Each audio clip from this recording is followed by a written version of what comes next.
الكيك الإسفنجي سهل السريع المرتفع، ارتفاعه شاهق، واللي لونه فاتح بس بحبتين بيض. أنا بعرف إنه في فيديوهات كتير نزلت للكيك الإسفنجي، بس أنا حبيت شارككم هاي الوصفة كمان. عندي هون الحبتين من البيض بدرجة حرارة المكان، رح أضيف لهم أنا كوب واحد من السكر. راح اضيف لهم كمان الفانيليا، الملعقه ونصف من الفانيليا، وراح احرك المكونات لحتى مثل ما شايفين يفتح معي اللون.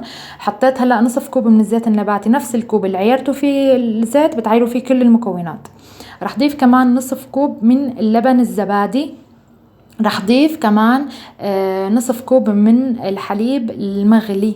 بتغلوا الحليب وبتحطوه فوق المكونات، وما تخافوا البيض ما رح ينطبخ معكم. هلا عندي الطحين، كوبين من الطحين، رشة من الملح، وملعقتين صغار من البيكنج باودر. رح انخلهم انا فوق المكونات مثل ما شايفين، وبس اندمج هون معي الطحين مع المكونات. انا عندي هذا المكون السري بحطه للكيك، هو ربع ملعقه صغيره من كربونات الصوديوم بالاضافه لملعقه صغيره من الخل، وبس فار هيك بحطه انا فوق الكيك.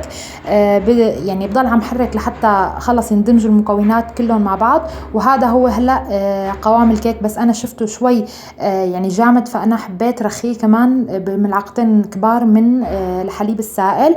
هذا هو القالب الكيك اللي رح فوته على الفرن، وهيك قوام الكيك لازم يكون معكم. انا دهنت القالب بشوي من الزيت ونخلته بالطحين. هلا رح فوته على الفرن محمى على درجة 180 تقريبا.